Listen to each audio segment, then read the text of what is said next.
Hello students, कैसे हैं आप? बिल्कुल ठीक। Okay, very good. स्टूडेंट्स, आपको लाइफ में आगे बढ़ना है, आपको बहुत ऊंचाइयों तक जाना है, आपको अपने एकेडमिक रिकॉर्ड को बहुत अच्छा करना है, क्योंकि यही आपकी स्टडी और एकेडमिक रिकॉर्ड ही ऐसा है जो आपका आपका सबके लिए एक एग्जाम्पल बनेगा। तो आपको अच्छे से पढ़ना है, अच्छे से सीरियस होकर के हर चीज़ की प्रैक्टिस करनी है और लाइफ में आगे बढ़ करके टॉपर बनना है। चाहे वो एकेडमिक एग्जाम हो, चाहे वो कॉम्पिटिटिव एग्जाम हो, सब में आपको हमेशा फर्स्ट पोजीशन पर रहना है, हमेशा टॉपर रहना है। इसके लिए आपको लगातार प्रैक्टिस करनी होगी, डेडिकेट होकर के करनी होगी, पंक्चुअल होकर के करनी होगी।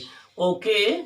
और आपको फिजिक्स जीनियस चैनल पर जाना होगा, उसको सब्सक्राइब करना होगा। जहां आपको कोई प्रॉब्लम होती है, जिससे सबसे पहले आपको ही मैं अपना वीडियो सेंड करूं और आपकी मैं हेल्प कर सकूं। ओके स्टूडेंट्स, अभी इसके प्रीवियस क्लास में हम लोगों ने स्टडी किया था स्कैटरिंग ऑफ लाइट क्या होती है, लाइट के स्कैटरिंग पर कौन कौन सी फिनोमिना बेस्ड होती हैं, डेली लाइफ में कौन सी ऐसी बातें हैं जो स्कैटरिंग ऑफ लाइट पर बेस्ड है। आज हम एनसीईआरटी में लाइट चैप्टर के लाइट यूनिट का सेकंड चैप्टर जो the human eye and colourful world है, उसकी एक्सरसाइज के क्वेश्चन का डिस्कशन करेंगे।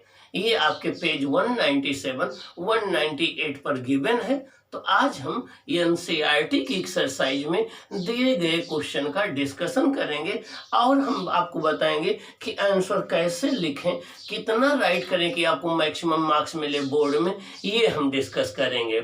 देखिए बच्चों, आप ब्रिलियंट स्टूडेंट हैं, आपको एग्जाम में answer to the point write करना है, जितना पूछा जाए उतना ही राइट करना है, उससे ज़्यादा नहीं राइट करना है। आपको स्टेप वाइज मार्किंग होती है। जो बात आपको पूछी जाए, पहले क्वेश्चन को बहुत ध्यान से पढ़िए, समझिए, समझने के बाद ही आंसर देना है। आपको आंसर नंबर जरूर राइट करना है, हेडिंग राइट करना है, जिसका आंसर दे रहे हैं उसके बाद ही आंसर देना है, और आंसर नीट एंड क्लीन होना चाहिए, ओवर राइटिंग नहीं होनी चाहिए। जहां डायग्राम रिक्वायर्ड हो वहां डायग्राम जरूर ड्रा करिए, डायग्राम को मिडिल ऑफ द पेज में ड्रा करिए, जिससे एग्जामिनर को आपका डायग्राम बिल्कुल क्लियर दिखे। एग्जाम में आपके डायग्राम की लेबलिंग जरूर होनी चाहिए, जिसका जो नेम राइट करना है डायग्राम में उसको राइट करिए, डायग्राम पेंसिल से ड्रा करिए। आप राइट करने के लिए ब्लू ब्लैक पेन का यूज करिए, ठीक ना। अब ऐसा करेंगे तो आप जरूर अच्छे मार्क्स पाएंगे, आप टॉपर बनेंगे।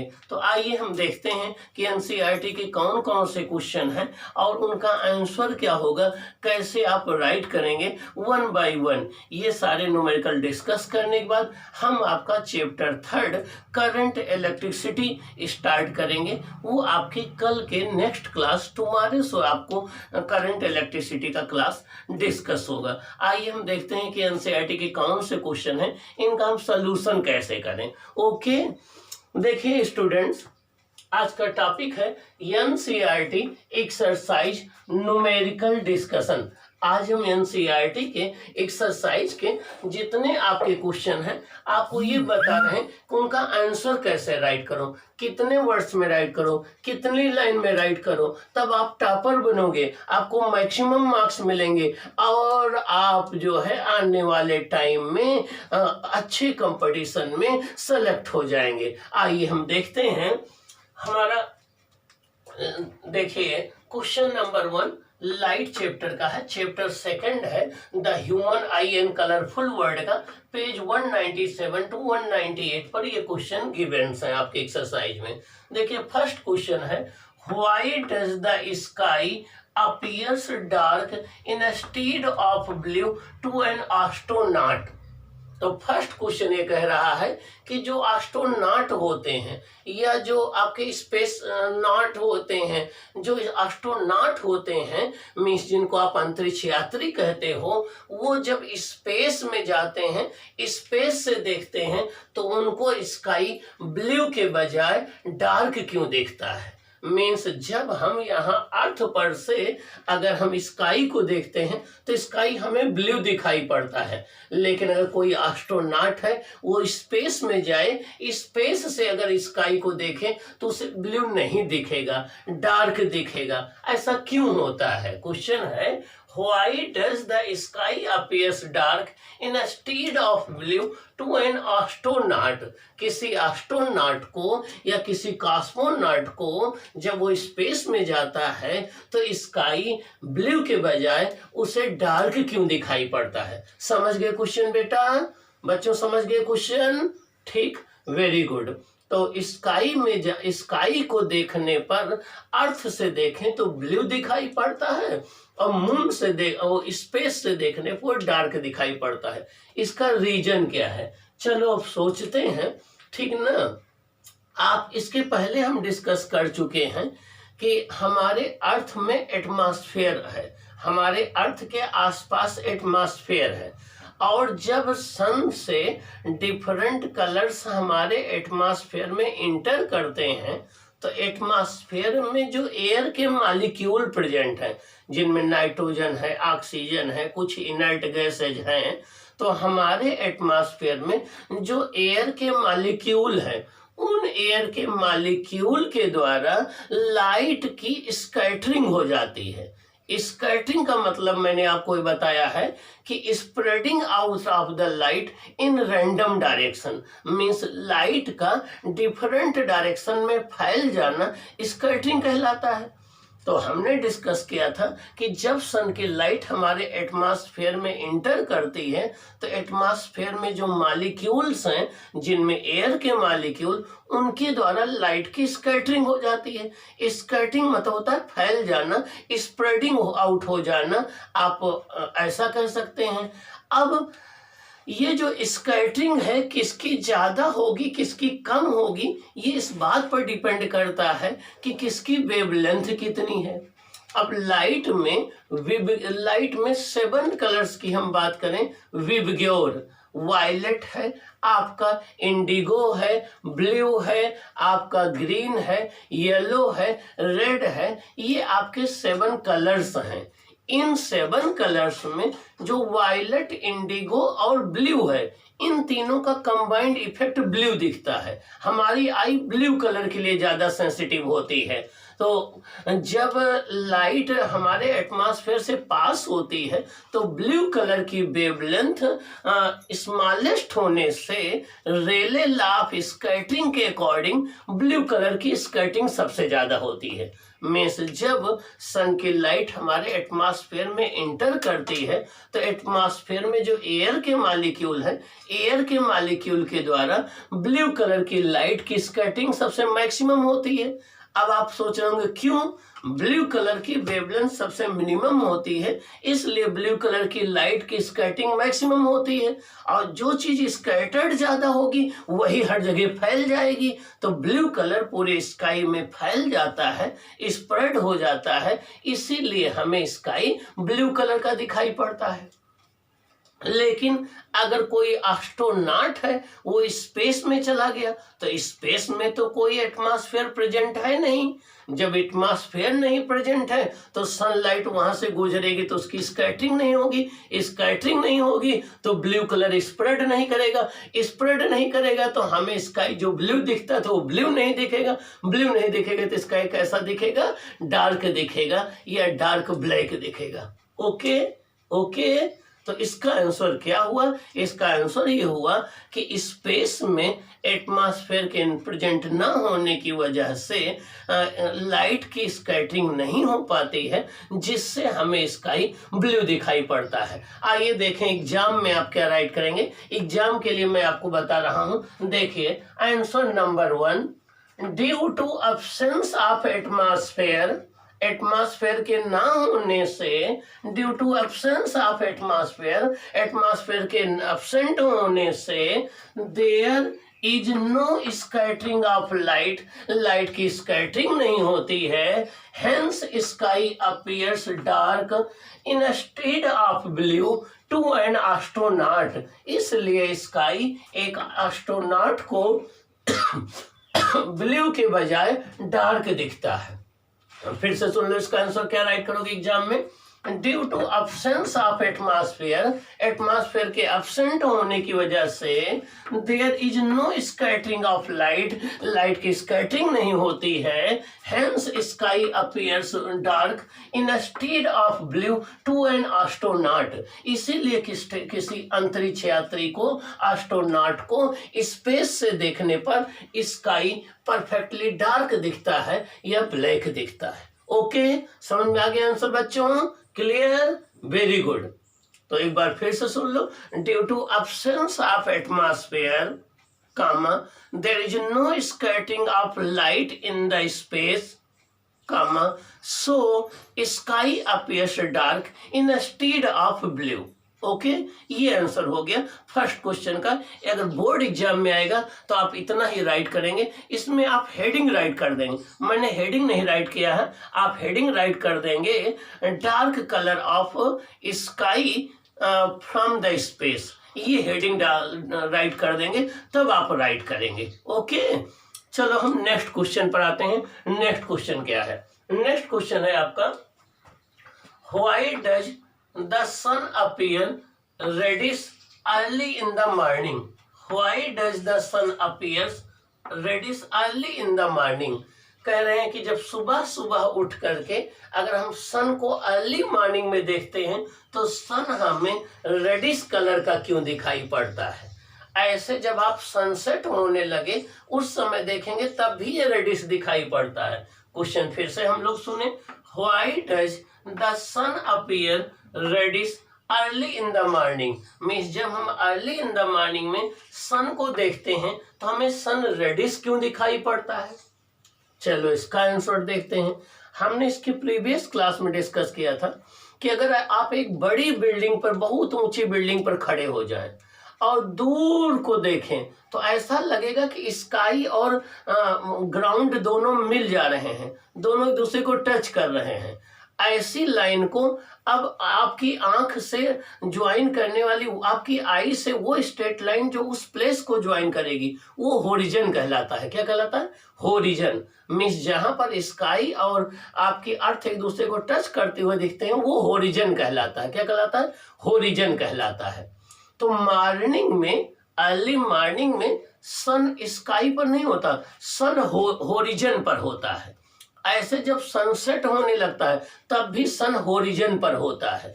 तो मॉर्निंग में सन स्काई में ना होकर के उस होरिजन पर होता है, तो होरिजन से लाइट को अर्थ के सरफेस तक पहुंचने में मैक्सिमम डिस्टेंस ट्रेवल करनी पड़ती है। At the morning and at the sunset, at the time of sunset the sun is at the horizon, means morning के समय और सनसेट के समय सन होरिजन पर होता है। और होरिजन मतलब ऐसा होता है, तो सन से चलने वाली लाइट रे को मैक्सिमम डिस्टेंस ट्रेवल करके अर्थ तक पहुंचना होता है। रेड कलर की लाइट की वेवलेंथ मैक्सिमम होने से रेले लॉ ऑफ स्कैटरिंग के अकॉर्डिंग, इसकी रेले लॉ ऑफ स्कैटरिंग के अकॉर्डिंग इसकी स्कैटरिंग सबसे लीस्ट होती है। और जब इसकी स्कैटरिंग सबसे कम होगी तो इसकी ब्राइटनेस दूर तक बची रहेगी, तो केवल रेड कलर हमारे आई में पहुंचता है, बाकी सारे कलर से स्कैटर्ड हो चुके होते हैं, इसलिए हमें सन रेड दिखाई पड़ता है। एक बार फिर से सुन लो, at the time of sunrise and sunset the sun is at the horizon, hence light rays have to travel the maximum distance in reaching the earth's surface. Due to the maximum wavelength, red color is scattered least and reaches to our eyes, hence sun appears reddish. मतलब क्या हुआ? आइए देखें exam में क्या write करेंगे answer.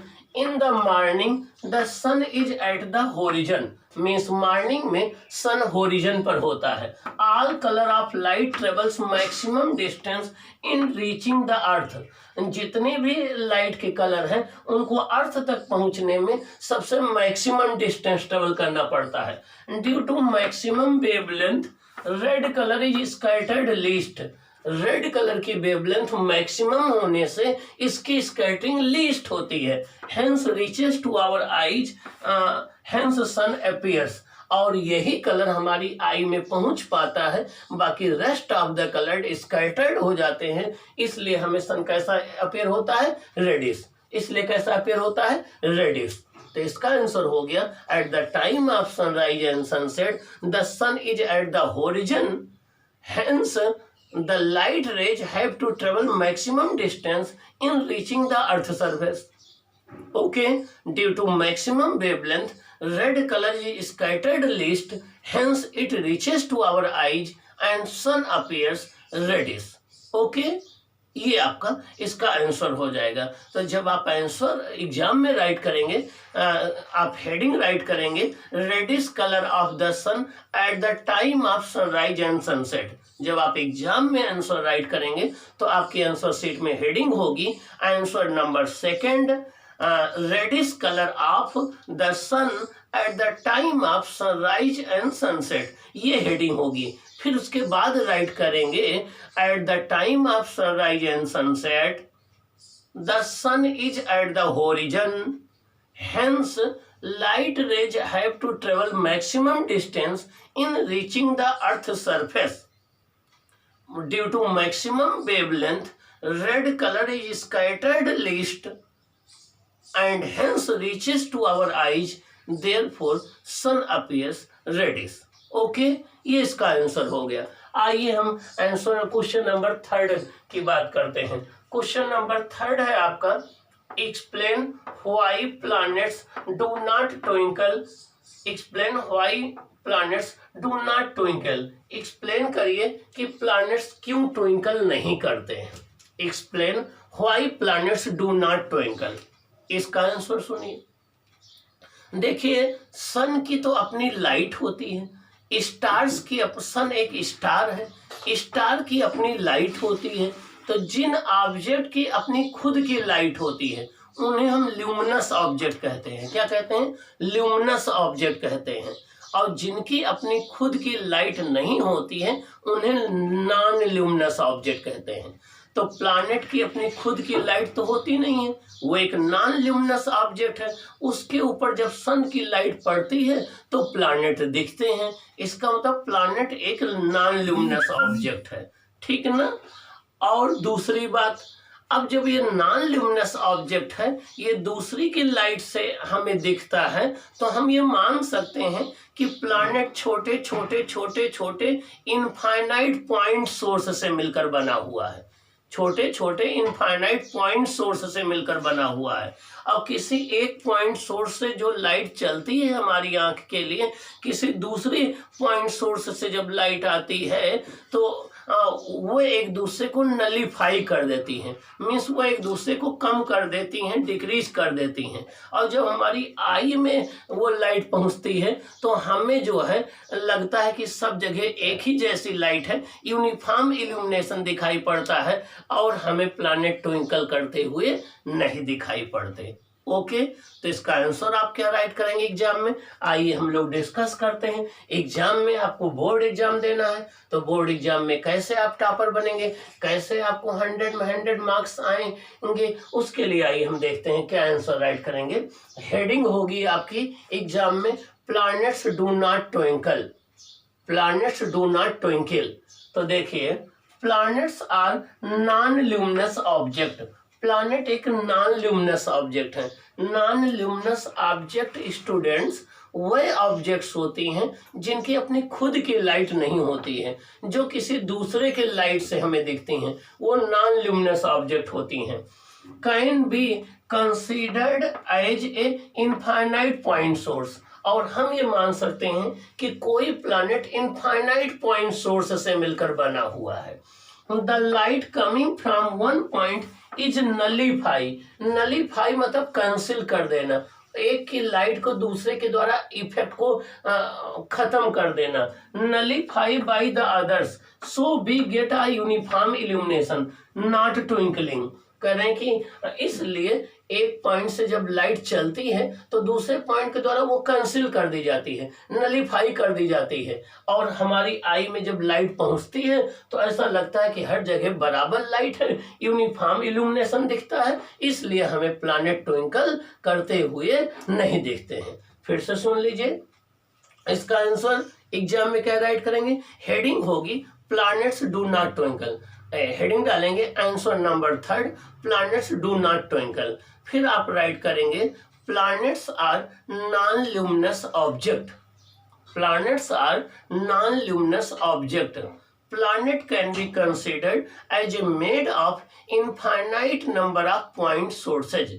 Planet से एक नॉन ल्यूमिनस ऑब्जेक्ट है, प्लैनेट को हम infinite number of point source से बना हुआ मान सकते हैं।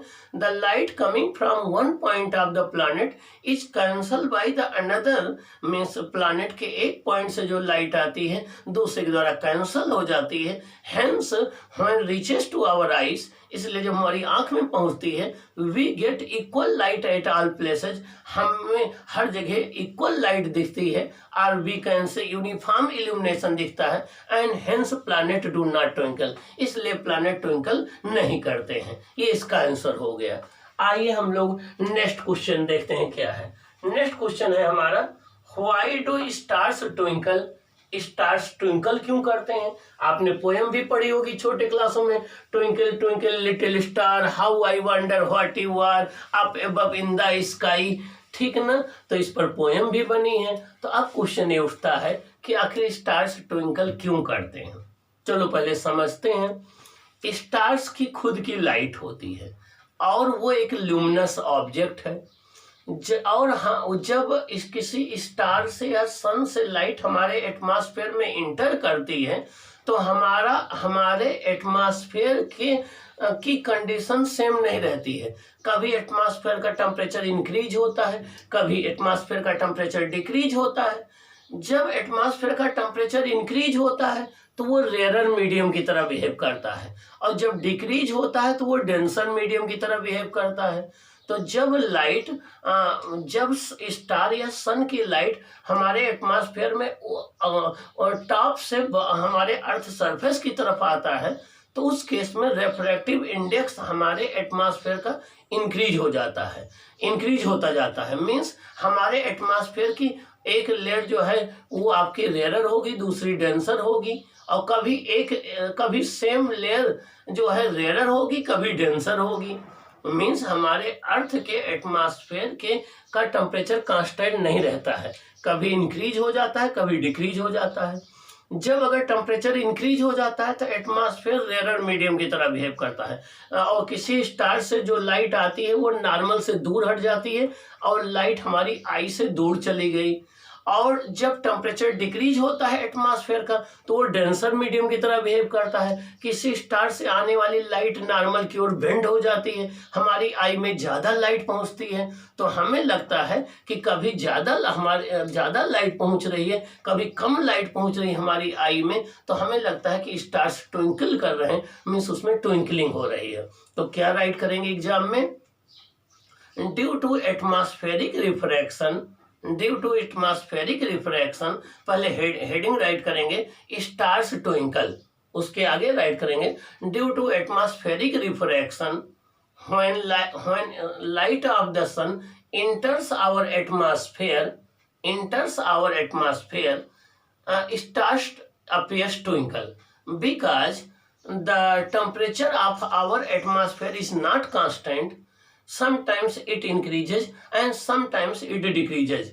When the temperature of the atmosphere decreases, it becomes rarer medium and light rays goes away from the normal. Hence light go away from our eyes.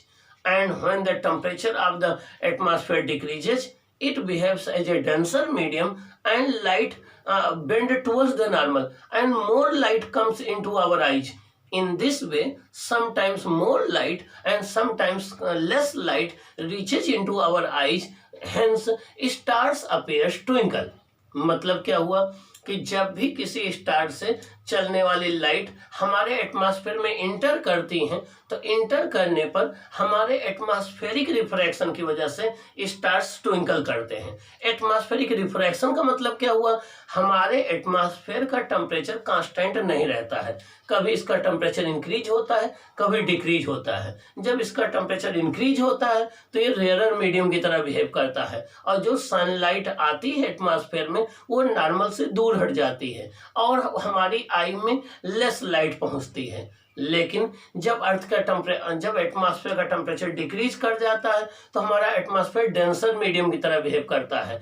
अब जब सन से जो लाइट आती है वो नॉर्मल की ओर बेंड हो जाती है, नॉर्मल की ओर बेंड हो जाने से अब हमारी आई में ज्यादा लाइट पहुंचती है। तो किसी समय ज्यादा लाइट किसी समय कम लाइट मीन्स हमारी आई में पहुंचती है, जिससे हमें यह अपीयर होता है कि स्टार्स ट्विंकल करते हैं। क्या करते हैं, स्टार्स ट्विंकल करते हैं। तो आप एग्जाम में क्या राइट करेंगे, सुन लीजिए, due to atmospheric refraction stars twinkle, full stop. आगे राइट करेंगे, the temperature of our atmosphere does not remain constant. It changes from time to time. Sometimes it increases, sometimes it decreases. When the temperature of the Earth's atmosphere decreases, it becomes denser medium and light bends towards the normal, and more light reaches into our eyes. But when the temperature of the atmosphere increases, it becomes rarer medium and light rays goes away from the normal. Hence, less light reaches into our eyes. In this way, sometimes more light and sometimes less light reaches into our eyes and stars appears twinkling. Okay? Okay? ये इसका answer हो गया। तो आप exam में यही right करेंगे, heading होगी स्टार्स ट्विंकल। आइए हम देखते हैं नेक्स्ट क्वेश्चन हमारा है। नेक्स्ट क्वेश्चन है, what happens to the image distance in the eye when we increase the distance of an object from the eye. What happens to the image distance in the eye? करें कि हमारे human eye में image की distance v, image के distance को किससे denote करते हैं, v से। तो इमेज के डिस्टेंस का क्या होता है, when we increase the distance of object from the eye, करें कि जब हम अपनी आई से किसी ऑब्जेक्ट के डिस्टेंस को इंक्रीज कर दें तो इमेज डिस्टेंस का क्या होगा, या हम अपनी आई से ऑब्जेक्ट डिस्टेंस को डिक्रीज कर दें तो इमेज डिस्टेंस का क्या इफेक्ट पड़ेगा, ये क्वेश्चन है। मीन्स क्वेश्चन ये है कि कोई भी ऑब्जेक्ट हमारे आई के सामने रखी गई है, अगर हम उसको दूर रख दें, उस ऑब्जेक्ट के डिस्टेंस को हम इंक्रीज कर दें, ऑब्जेक्ट के डिस्टेंस को u से डिनोट करते हैं और इमेज के डिस्टेंस को v से डिनोट करते हैं और फोकल लेंथ को f से डिनोट करते हैं। तो क्वेश्चन ये है कि अगर हम किसी ऑब्जेक्ट की डिस्टेंस को इंक्रीज कर दें, ह्यूमन आई से दूर कर दें, तो बताइए इमेज की डिस्टेंस पर क्या इफेक्ट पड़ेगा, ये आपका क्वेश्चन है। ओके, अब क्वेश्चन ये उठता है कि ह्यूमन आई में इमेज डिस्टेंस का मतलब क्या होता है। क्वेश्चन ये उठता है कि ह्यूमन आई में इमेज डिस्टेंस का मतलब क्या होता है, ये हम आपको बता दें। आप जानते हैं कि हमारी आई में इमेज कहाँ बनता है, रेटिना पर बनता है। कहाँ बनता है बच्चों, रेटिना पर बनता है। तो इमेज हमारे रेटिना पर बनता है, ये रेटिना हो गया हमारा, ये हमारा क्या हो गया बच्चों, रेटिना हो गया। ह्यूमन आई में इमेज हमारे रेटिना पर बनता है।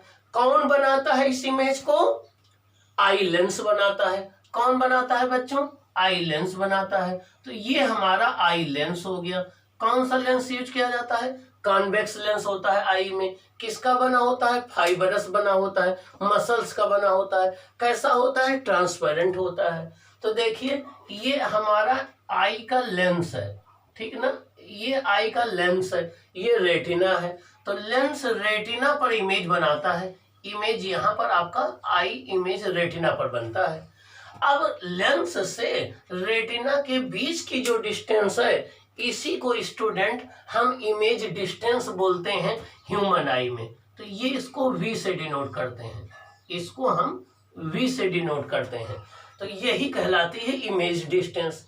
तो हमारे ह्यूमन आई में आई लेंस से रेटिना के बीच की डिस्टेंस को हम इमेज डिस्टेंस कहते हैं, इसे V से डिनोट करते हैं। हमारे ह्यूमन आई में आई लेंस से रेटिना के बीच की डिस्टेंस को हम इमेज डिस्टेंस कहते हैं, इससे V से डिनोट करते हैं। इसे किससे डिनोट करते हैं? V से। अब क्वेश्चन ये है कि हमारी आई के सामने जो ऑब्जेक्ट रखी हुई है, मान लो ये कोई एक ऑब्जेक्ट रखी हुई है, ये कोई एक ऑब्जेक्ट है, वो ये हाइट की है। अब क्वेश्चन ये है ऑब्जेक्ट की डिस्टेंस को हम किससे डिनोट करते हैं? U से। क्वेश्चन ये है कि अगर इस ऑब्जेक्ट की डिस्टेंस को इंक्रीज कर दिया जाए तो बताइए इमेज की डिस्टेंस B पर क्या इफेक्ट पड़ेगा? अब सुनिए ध्यान से। हमारी आई में पावर ऑफ एकोमोडेशन होता है।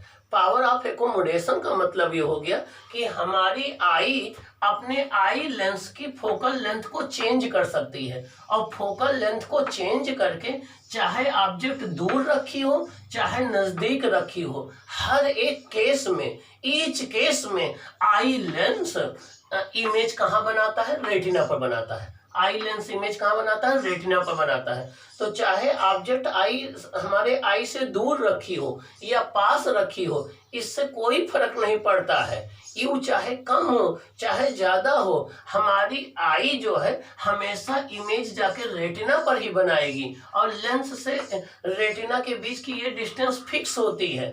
लेंस से रेटिना के बीच की ये डिस्टेंस 2.5 सेंटीमीटर होती है, तो ये डिस्टेंस फिक्स होती है, इसमें कोई चेंज नहीं आएगा। इसका मतलब ये हो गया कि ह्यूमन आई में इमेज की डिस्टेंस में कोई चेंज नहीं आता है, वो फिक्स होती है। वो आई लेंस से रेटिना के बीच की डिस्टेंस होती है, चाहे हम ऑब्जेक्ट की डिस्टेंस को कम कर दें या ज्यादा कर दें, उससे इमेज डिस्टेंस B पर कोई इफेक्ट नहीं पड़ेगा। ओके ओके, तो इसका आंसर क्या हुआ? There will be no change in the image distance of the eye when we increase the distance of the object from the eye lens. तो answer write करिए अपने अपने नोटबुक में, राइट करिए, आंसर राइट करिए।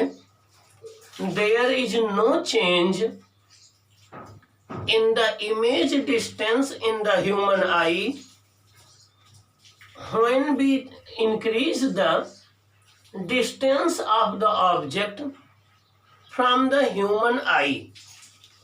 जब भी हम किसी ऑब्जेक्ट को ह्यूमन आई से उसकी डिस्टेंस को इंक्रीज कर देते हैं तो इमेज की डिस्टेंस पर कोई इफेक्ट नहीं पड़ता है, ये हमेशा रेटिना पर बनता है। ओके, अब इमेज की डिस्टेंस क्या होती है? आई लेंस से रेटिना के बीच की डिस्टेंस को हम क्या बोलते हैं? इमेज डिस्टेंस बोलते हैं। क्या बोलते हैं? इमेज डिस्टेंस बोलते हैं।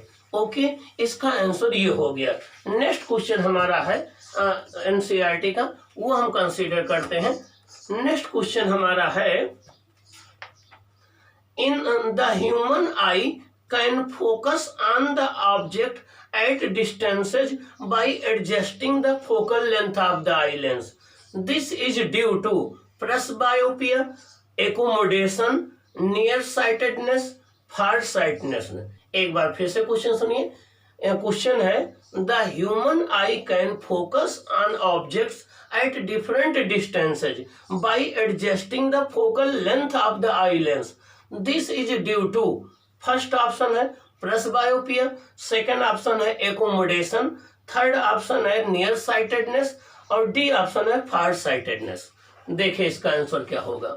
तो ये क्वेश्चन ये है कि ह्यूमन आई डिफरेंट डिस्टेंस पर रखी हुई ऑब्जेक्ट के इमेज को आई लेंस की फोकल लेंथ को चेंज करके चेंज कर लेती है। मींस ऑब्जेक्ट चाहे दूर रखा हो चाहे पास रखा हो, हमारी ह्यूमन आई हमेशा उसका इमेज जाकर के रेटिना पर बनाती है। कहाँ बनाती है? रेटिना पर बनाती है। कहाँ बनाती है? रेटिना पर बनाती है। और ऐसा क्यों होता है? ऐसा पावर ऑफ एकोमोडेशन की वजह से होता है। किससे होता है? पावर ऑफ एकोमोडेशन की वजह से होता है। हमारी ह्यूमन आई में ये एबिलिटी होती है, कि वो चाहे दूर रखी हुआ ऑब्जेक्ट चाहे पास रखी हुआ ऑब्जेक्ट, दोनों की इमेज को रेटिना पर बना लेती है। वो आई लेंस की फोकल लेंथ को चेंज कर लेती है।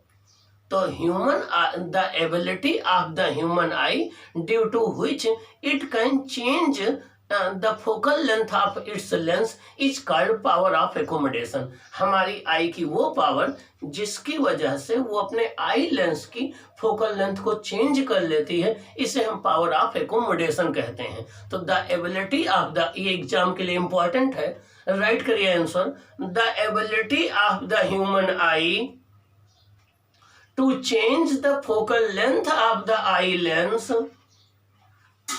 Is called power of accommodation. Okay, अब इस पावर ऑफ एकोमोडेशन की वजह से ही, चाहे ऑब्जेक्ट दूर रखी हो चाहे ऑब्जेक्ट पास रखी हो, हम दोनों ऑब्जेक्ट के इमेज को अच्छे से देख पाते हैं। और ये फोकल लेंथ किसकी चेंज होती है? आई लेंस की। किसके हेल्प से? सिलेरी मसल्स के हेल्प से। तो सिलेरी मसल्स के हेल्प से जो लेंस है उसकी कर्वेचर को चेंज कर दिया जाता है, उसकी रेडियस ऑफ कर्वेचर को चेंज कर दिया जाता है। जब रेडियस ऑफ कर्वेचर कम हो जाती है तो फोकल लेंथ डिक्रीज कर जाती है, जब रेडियस ऑफ कर्वेचर इंक्रीज हो जाती है तो फोकल लेंथ इंक्रीज हो जाती है, ठीक ना। तो सिलेरी मसल्स के द्वारा आई लेंस को मोटा और पतला कर करके, मीन्स थिक और थिन करके उसकी रेडियस ऑफ कर्वेचर चेंज कर दी जाती है, जिससे उसकी फोकल लेंथ चेंज हो जाती है और दूर और नजदीक दोनों ऑब्जेक्ट का इमेज हम अच्छे से देख पाते हैं। इसे बोलते हैं power of accommodation of the I. Okay, ये इसका आंसर हो गया। आइए हम देखते हैं नेक्स्ट क्वेश्चन का आंसर क्या है। नेक्स्ट क्वेश्चन है आपका, तो इसका आंसर हो जाएगा B option, power of accommodation. एक बार फिर से सुन लो। The human eye can focus an object at different distances by adjusting the focal length of the eye lens। मीन्स हमारी ह्यूमन आई डिफरेंट डिस्टेंस पर रखी हुई ऑब्जेक्ट को आई लेंस की फोकल लेंथ चेंज करके फोकस कर लेती है रेटिना पर। ऐसा क्यों होता है? This is due to, B option हो जाएगा, पावर ऑफ एकोमोडेशन की वजह से। किससे? पावर ऑफ एकोमोडेशन की वजह से। अब नेक्स्ट क्वेश्चन पर हम आते हैं। नेक्स्ट क्वेश्चन है आपका, the human eye forms the image of an object at its first option cornea, second option iris, third option pupil और next last option retina। फिर से सुनिए question. the human eye forms the image of an object at its A option cornea, B option iris, C option pupil, D option retina। तो means question ये है कि human आई किसी object का image कहाँ फॉर्म करता है। तो ये तो आपको ऑब्वियस पता होगा कि हमारी ह्यूमन आई में रेटिना पर इमेज बनता है। कहाँ बनता है? रेटिना पर बनता है। रेटिना एक स्क्रीन का काम करता है। रेटिना एक स्क्रीन का काम करता है, वो लाइट सेंसिटिव सेल्स से मिलकर बना होता है। तो हमारी ह्यूमन आई में इमेज रेटिना पर बनता है और रेटिना उस इमेज के लाइट सिग्नल को इलेक्ट्रिकल सिग्नल में कन्वर्ट कर करके ऑप्टिक नर्व के थ्रू ब्रेन को भेज देता है। तो इन human I the image is formed on the retina. अब पहला ऑप्शन इसमें आपका इन्होंने दिया था, ए ऑप्शन दिया था कार्निया। हमने बताया था कि हमारी आई का जो फ्रंट का बल्गिंग आउट पोर्शन होता है उसे हम कार्निया कहते हैं। The bulging out portion of the human I is called cornea. और कार्निया का फंक्शन ये होता है कि ये मैक्सिमम लाइट का रिफ्रैक्शन करता है। तो जब लाइट कार्निया के थ्रू हमारे ह्यूमन आई में इंटर करती है तो 60% रिफ्रैक्शन कार्निया पर हो जाता है। तो कार्निया की डिफिनेशन हो गई, the bulging out portion of the eye is called cornea and the function of the cornea is to refract the light when it enters into the eye. Second option इन्होंने दिया था iris. Iris जो होती हैं ये coloured thin membrane type की होती हैं हमारे कार्निया के बाद ये जस्ट, और आइरिस का काम होता है प्यूपिल के साइज को छोटा या बड़ा करना, और आइरिस की वजह से ही हमें डिफरेंट कलर की आंखें दिखती हैं। किसी की नीली आंखें, किसी की भूरी आंखें, किसी की काली आंखें, ये आइरिस की वजह से होता है। उसमें अलग अलग कलर्ड वेसल्स होती हैं। उन कलर्ड वेसल्स की वजह से, उन कलर्ड वेसल्स की वजह से अलग अलग कलर हमें दिखाई पड़ते हैं। नेक्स्ट है इसमें प्यूपिल। प्यूपिल का काम होता है, there is a central hole in the iris, iris में एक बीच में होल होता है, उसी को हम प्यूपिल कहते हैं। तो there is a small central hole in the iris called pupil. Pupil का फंक्शन होता है to control the amount of light entering into the eye, हमारे आई में कितनी लाइट इंटर कर रही है उस अमाउंट को कौन कंट्रोल करता है? प्यूपिल कंट्रोल करता है। कौन कंट्रोल करता है? प्यूपिल कंट्रोल करता है। तो प्यूपिल भी सही नहीं होगा। अगला है रेटिना, रेटिना सही होगा। हमने बताया था कि the back portion of the eye where the image is found is called retina, हमारे आई का सबसे पीछे वाला पोर्शन जहां इमेज बनता है उसे रेटिना कहते हैं। It is like a screen, ये एक स्क्रीन है। हमारी ह्यूमन आई एक कैमरा की जैसा बिहेव करती है। कैसे? कैमरे जैसा बिहेव करती है। जैसा कैमरा का फंक्शन होता है वैसे ही हमारी ह्यूमन आई का फंक्शन होता है। जैसे कैमरे में स्क्रीन होती है वहाँ इमेज बनता है, वैसे हमारी ह्यूमन आई में रेटिना होती है जो स्क्रीन का रोल प्ले करती है, वहाँ इमेज बनता है। हमारे आई में कॉन्वेक्स लेंस होता है, कैमरे में भी कॉन्वेक्स लेंस होता है। तो ह्यूमन आई का फंक्शन कैमरे जैसा है, जैसा कैमरे का फंक्शन होता है वैसा ह्यूमन आई का होता है। और ह्यूमन आई में इमेज रेटिना पर बनता है। कहाँ बनता है? रेटिना पर बनता है। नेक्स्ट क्वेश्चन देखिए हमारा क्या है। नेक्स्ट क्वेश्चन है the least distance of distinct vision for a young adult with the normal vision is about, A option 25 metre, B option 2.5 centimetre, C option 25 centimetre, D option 2.5 metre. फिर से question सुन लीजिए। The least distance of distinct vision for a young adult with the normal vision is about, A option 25 meter, B option 2.5 centimeter, C option 25 centimeter, D option 2.5 metre. चलिए हम discuss करते हैं। हमने आपको दो चीजें बताई थी, एक नियर पॉइंट, एक फार पॉइंट। एक नियर पॉइंट, एक फार पॉइंट। नियर पॉइंट को हम लोग बोलते हैं least distance of distinct vision, least distance of distinct vision. हमने आपको ये बताया था कि जैसे जैसे कोई ऑब्जेक्ट हमारे आई के पास आती जाती है, जैसे जैसे कोई ऑब्जेक्ट हमारे आई के पास आती जाती है, वैसे वैसे हमारी स्लेरी मसल्स को लेंस को प्रेस करना पड़ता है, उसको थिक करना पड़ता है, उसकी फोकल लेंथ को डिक्रीज करना पड़ता है, जिससे इमेज कहाँ बन जाए? रेटिना पर बन जाए। कहाँ बन जाए? रेटिना पर बन जाए। लेकिन एक लिमिट है कि अगर उससे अगर नजदीक आपने ऑब्जेक्ट कर दिया तो हमारी जो सिलेरी मसल्स हैं वो रेटिना को प्रेस नहीं कर पाएंगी और इमेज रेटिना पर नहीं बनेगा। वो चीज़ हमें क्लियर नहीं दिखेगी, वो ब्लर्ड दिखेगी, धुंधली दिखेगी। तो हमारी आई के पास हमारे आई से किसी ऑब्जेक्ट की वो मिनिमम डिस्टेंस, हमारी आई से किसी ऑब्जेक्ट की वो मिनिमम डिस्टेंस जहां तक रखी हुई ऑब्जेक्ट के इमेज को हम क्लियरली देख पाते हैं। हमारे ह्यूमन आई से किसी ऑब्जेक्ट की वो मिनिमम डिस्टेंस जहां तक रखी हुई ऑब्जेक्ट को हम बिना किसी स्ट्रेन के या बिना किसी स्ट्रेस डाले हुए आई पर देख सकते हैं, उसे हम कहते हैं least distance of distinct vision. उसे हम बोलते हैं least distance of distinct vision. तो the minimum distance from the human eye, the minimum distance of an object from the human eye up to which we can see the object without any stress is called least distance of distinct vision। Means हमारे human आई से किसी object की वो minimum distance जहां तक रखी हुई object को बिना हम स्ट्रेस डाले अपनी आई पर देख सकते हैं, उसे बोलते हैं least distance of distinct vision. इसको किससे डिनोट करते हैं? कैपिटल डी से। किससे डिनोट करते हैं? कैपिटल डी से। इसकी वैल्यू कितनी होती है? 25 सेंटीमीटर। इसकी वैल्यू कितनी होती है? 25 सेंटीमीटर। इसकी वैल्यू कितनी है? 25 सेंटीमीटर। तो इसका आंसर हो जाएगा बच्चों 25 सेंटीमीटर। तो ये आपका ऑप्शन सी करेक्ट हो जाएगा, ऑप्शन सी करेक्ट हो जाएगा। नेक्स्ट क्वेश्चन है आपका the change in the focal length of the eye lens is caused by the action of, the change in the focal length of the eye lens is caused by the action of A option pupil, B option retina, C option ciliary muscles, D option iris। चलो इस question पर discuss करते हैं। ये कह रहे हैं कि हमारी आई में जो आई लेंस की फोकल लेंथ चेंज होती है वो किसके एक्शन की वजह से होती है? हमारी ह्यूमन आई में जो आई लेंस की फोकल लेंथ चेंज होती है वो किसके एक्शन की वजह से होती है? मीन्स किसकी वजह से चेंज होती है? कौन उसको चेंज करता है? तो आपको मैंने बताया था कि हमारी आई में, ह्यूमन आई में आई लेंथ सिलेरी मसल्स पर सपोर्ट होता है। हमारे ह्यूमन आई में जो हमारा आई लेंस होता है वो सिलेरी मसल्स पर ऐसे सपोर्ट होता है।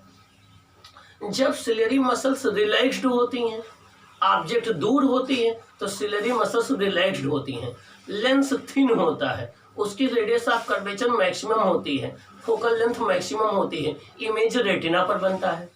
लेकिन जैसे जैसे ऑब्जेक्ट दूर आती जाती है सिलेरी मसल्स लेंस को प्रेस करती हैं, प्रेस करके उसे थिक बनाती हैं, उसकी रेडियस ऑफ कर्वेचर को कम करती हैं जिससे उसकी फोकल लेंथ कम हो जाए, इमेज फिर भी रेटिना पर बने, तो इमेज फिर अगेन रेटिना पर बनता है। तो ये काम किसका है? सिलेरी मसल्स का है। किसका है? सिलेरी मसल्स का है। तो हमारी ह्यूमन आई में सिलेरी मसल्स जो हैं वो आई लेंस की फोकल लेंथ को डिक्रीज या इंक्रीज करके दूर और नज़दीक हर एक ऑब्जेक्ट की इमेज को कहाँ बनाती हैं? रेटिना पर। कहाँ बनाती हैं? रेटिना पर। कहाँ बनाती हैं? रेटिना पर बनाती हैं। कहाँ बनाती हैं? रेटिना पर बनाती हैं। तो ये सिलेरी मसल्स का फंक्शन होता है कि कोई ऑब्जेक्ट चाहे दूर रखी हो चाहे नज़दीक रखी हो और वो उसके इमेज को रेटिना पर बनाए, और रेटिना पर जब इमेज बनती है तो हमें क्लियर दिखती है। तो इसका आंसर हो जाएगा ciliary muscles. Ciliary muscles change the focal length of the eye lens in human eye. Human eye में सिलेरी मसल्स जो है वो आई लेंस की फोकल लेंथ को चेंज करती हैं। अगला क्वेश्चन देखिए क्या है। नेक्स्ट क्वेश्चन है आपका, Why is a normal eye not able to see clearly the object placed closer than 25 centimeter? Why is normal eye not able to see clearly the object placed closer than 25 centimeter? Question का मतलब क्या हुआ कि अगर कोई object 25 centimetre से नज़दीक रखी है तो ह्यूमन आई उसे क्यों क्लियर नहीं देख पाती है? मीन्स अगर कोई ऑब्जेक्ट ह्यूमन आई में 25 सेंटीमीटर से नज़दीक रखी है तो हमारी आई उसे क्लियर क्यों नहीं देख पाती है? ये क्वेश्चन है। अब इसका आंसर सुन लीजिए। जब कोई ऑब्जेक्ट ह्यूमन आई में 25 सेंटीमीटर से नज़दीक आ जाती है तो हमारी सिलेरी मसल्स इतना दबाव नहीं डाल पाती हैं, इतना प्रेशर नहीं डाल पाती हैं आई लेंस पर कि उसकी फोकल लेंथ इतनी डिक्रीज हो जाए कि वो इमेज रेटिना पर बन सके। जब वो इमेज रेटिना पर नहीं बनेगा तो ब्रेन को इन्फॉर्मेशन नहीं मिलेगी, ब्रेन को इन्फॉर्मेशन नहीं मिलेगी तो वो ऑब्जेक्ट हमें क्लियर दिखाई नहीं पड़ेगी, ब्लड दिखाई पड़ेगी। तो मीन्स देयर इज अब इसका आंसर सुनिए क्या एग्जाम में राइट करेंगे। There is a certain limit up to which ciliary muscles can change the focal length of the eye lens, but beyond that limit they cannot change the focal length of the eye lens. Hence an object placed closer than the 25 centimeter is not clearly visible.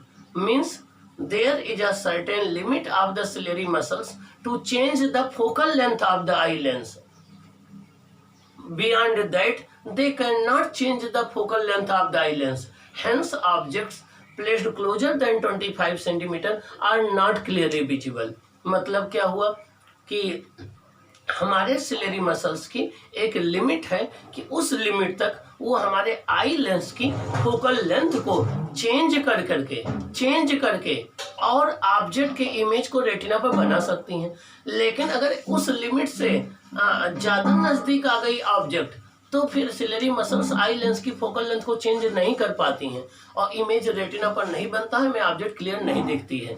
तो जब कोई object 25 centimetre से closure रखी होती है तो ciliary muscles lens की focal length को इतना नहीं चेंज कर पाती कि इमेज रेटिना पर बन जाए, वो हमें क्लियरली विजुअल हो जाए, इसलिए वो हमें क्लियरली विजुअल नहीं होती है। ओके, तो इसका आंसर ये हो जाएगा कि because if the object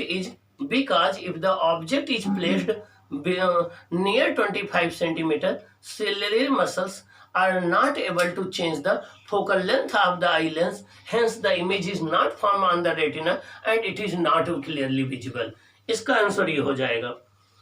next सारे क्वेश्चन हमने एक्सप्लेन कर दिए हैं और 2 न्यूमेरिकल्स हैं, इसको हमने आपको मायोपिया और हाइपरमाइटोपिया में डिस्कस कर दिया है। इस तरीके से आपका ये इसमें सेकंड चैप्टर लाइट का सेकंड चैप्टर था human I and colourful world, इसका थ्योरी, इसके न्यूमेरिकल डिस्कस कर दिया हमने। अगर आपको और कहीं भी प्रॉब्लम होती है तो वो क्वेश्चन आप हमारे व्हाट्सएप ग्रुप पर या आप उसमें ग्रुप में या आप कमेंट बॉक्स में आप राइट करेंगे। आप physics genius by doctor UK Mishra channel पर जरूर जाएंगे, उसको आप बार बार सुनिए, आपको बहुत नॉलेज आएगा, आपका सारा कंपटीशन क्वालिफाई हो जाएगा। चाहे आप IITian बनना चाहते हैं जरूर बनेंगे, आप नीट क्वालिफाई करके डॉक्टर बनना चाहते हैं जरूर बनेंगे, आप DM SDM बनना चाहते हैं जरूर बनेंगे, आप IAS स्पेशल बनना चाहते हैं जरूर बनेंगे। अगर आप उस चैनल पर जाएंगे, बार बार उसको ओपन करेंगे, उसके वीडियोस को सुनेंगे तो हर बात आपके समझ में आ जाएगी। कल को आप टॉपर बनेंगे। आप सब्सक्राइब जरूर करेंगे, जरूर करेंगे, हमें पूरी एक्सपेक्टेशन है। अब हम टुमारो से मीन्स नेक्स्ट क्लास स्टार्ट करेंगे जो है हमारा करंट इलेक्ट्रिसिटी। तो हम लोग अब नेक्स्ट क्लास के लिए वेट करते हैं, तब तक के लिए बाय। ओके।